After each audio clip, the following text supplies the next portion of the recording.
नमस्कार मंडळी, कशा आहात तुम्ही? मजेत ना? मजेतच असायला हवं. मी स्वातीच रेसिपीजमध्ये तुम्हा सर्वांचं मनपूर्वक स्वागत. रोज संध्याकाळी काय भाजी बनवायची किंवा पोळ्या करायचा अगदी कंटाळा येऊन जातो.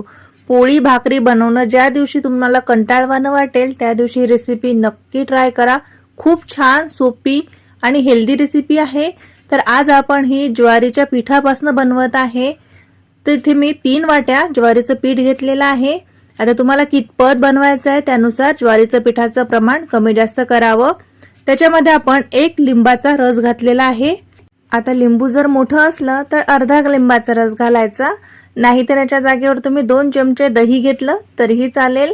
तर याच्यासाठी आपण एक चटपटी अशी मस्त इथे झटपट एक पेस्ट बनवूयात. तर इथे आपण लसूण आणि मिरच्या घेतलेल्या आहेत. याच्यामध्ये लसूणचा फ्लेवर खूप मस्त लागतो. तर ही रेसिपी बनवताना लसूणचा थोडा जास्त वापर करावा, याच्यात टेस्ट खूप छान येते. पण जर तुम्ही लसूण घालत नसाल किंवा खात नसाल तर पूर्णपणे स्किप केला तरीही चालेल. मिरच्या आपल्या चवीनुसार, तिखटाच्या प्रमाणानुसार कमी जास्त कराव्यात. तर इथे 2 चमचे वाटण झालं होतं ते घातलेलं आहे. सोबतच आपण याच्यात खूप सारा कोथिंबीर घातलेली आहे. कोथिंबीर भरपूर प्रमाणात घालायची, खूप छान फ्लेवर येतो. चवीनुसार मीठ घातलेलं आहे.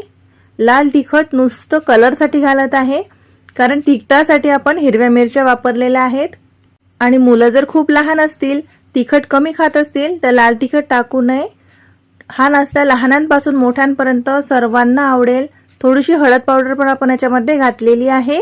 अगदी 1 चुटकी हळद घालायची, जास्त नाही. आता थोडं थोडं पाणी घालून छान याचं असं एक बॅटर बनवून घेऊयात. लहान मुलं भाकरी खात नाहीत, भाकरीच्या नावानेच ती नाक मुरडायला लागतात. तर तुम्ही अशा पद्धतीने रेसिपी बनवून जर त्यांना दिली तर ते अगदी आवडीने खातील आणि त्यांना कळणार पण नाही की त्यांनी ज्वारीच्या पिठाच्या भाकरीचाच काहीतरी प्रकार खाल्लेला आहे. आणि याच्यामध्ये बघा, तुम्ही बारीक कट करून मेथी किंवा पालक सुद्धा घालू शकता.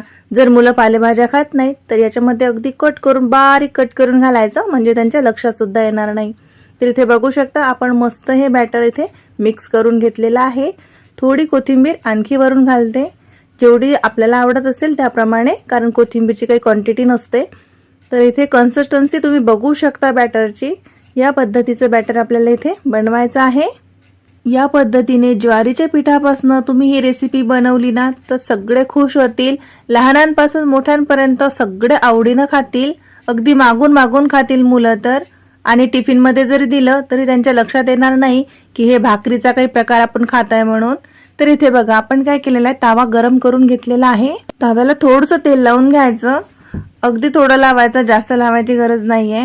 आणि पडीने बघू शकता असे आपण जसं घावणे घालतो ना किंवा धिरडे घालतो त्या पद्धतीने इथे स्प्रेड करून घ्यायचं, हलक्या हाताने स्प्रेड करायचं. आता इथे बनवायचे 2 प्रकार आहेत बघा. तुम्ही असं जाड जर स्प्रेड केलं तर धिरडा बनून जाईल, आणि अगदी पातळ सारण बनवून जर पातळ स्प्रेड केलं तर कुरकुरीत असा डोसा बनेल. इथे मुलांना जसं आवडते त्या पद्धतीने तुम्ही बनवू शकता. तर इथे आज आपण असे घावण्यासारखे बनवून घेत आहे. याच्यामध्ये आपल्याला सोडा, बेकिंग पावडर असं काहीच घालायची गरज नाहीये. तरी तुम्ही याच्यावरची जाडी बघू शकता, अगदी मस्त जाळीदार असा नाश्ता बनून तयार होतो, कारण आपण याच्यामध्ये लिंबाचा रस घातलेला आहे. लिंबाच्या रसामुळे याला चव सुद्धा खूप मस्त येते. तर याच्यावरती थोडंसं तेल स्प्रेड करूयात.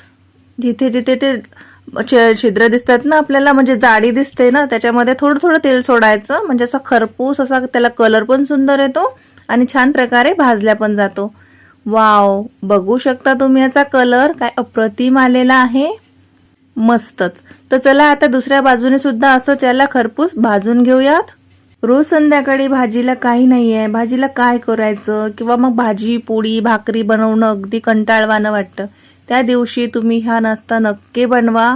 म्हणजे अगदी पोटभरीचा पदार्थ आहे आणि हेल्दी आहे. तुम्ही बघितलंच, याच्यामध्ये आपण बेकिंग सोडा, बेकिंग पावडर किंवा इनो असं काहीच घातलेलं नाहीये. मस्तच येथे आपला हेल्दी असा नाश्ता बनवून तयार होतो. तर या पद्धतीने मी तुम्हाला आणखी एक घालून दाखवते. तर बघा, काय करायचं, तवाला थोडंसं तेल लावायचं, जास्त नाही. आणि हे बॅटर अगदी अलगद असं सोडायचं आणि हलक्या हाताने स्प्रेड करायचं. याच्यावरती आपण भरपूर अशी कोथिंबीर घातलेली आहे, किती छान उठून दिसते बघू शकता तुम्ही. आणि याच्यावरती स्पॉट बघा, अगदी लगेच यायला लागतात. तवा छान तापला की मस्त असे पटापट इथे घावणे बनून तयार होतात. तुम्ही याला घावणे म्हणा, डोसा म्हणा, धिरडं म्हणा, खायला अप्रतिमच लागेल आणि अगदी इन्स्टंट बनवू शकते. काहीच याचं आधी प्रिपरेशन करायची गरज नाही आहे, कुठलाच तामझाम नाही आहे. झटपट इथे मस्त असा नाश्ता बनून तयार होतो, जो लहानांपासून मोठ्यांपर्यंत सर्वांना आवडेल. तर या पद्धतीने आपण आता हा सुद्धा पलटून घेऊयात. मस्तच बघू शकता तुम्ही.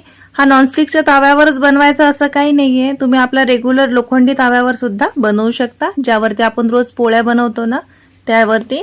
तर इथे मस्त असे पटापट मी हे बनवून तयार केलेले आहेत. सोबत एक चटणी द्यायची किंवा टोमॅटो केचप द्यायचा किंवा आंब्याचं लोणचं द्यायचं, कशासोबतही तुम्ही सर्व करू शकता. नाही दिलं तर वरून नुसतं तेल द्यायचं थोडंसं, मस्त लागेल खायला. तर मग कशी वाटली तुम्हाला आजची आपली संध्याकाळच्या जेवणासाठी अगदी झटपट बनणारी रेसिपी? आवडली तर नक्की लाईक करा आणि भरपूर शेअर करा. चॅनलला हक्काने सबस्क्राईब करा, कारण या चॅनलवर तुम्हाला अशा साध्या, सरळ आणि सोप्या रेसिपीज पाहायला मिळतील. सोबतच बेल आयकॉनही क्लिक करा, म्हणजे तुम्ही त्या मिस नाही करणार. तर भेटूया नवीन व्हिडिओमध्ये. नमस्कार.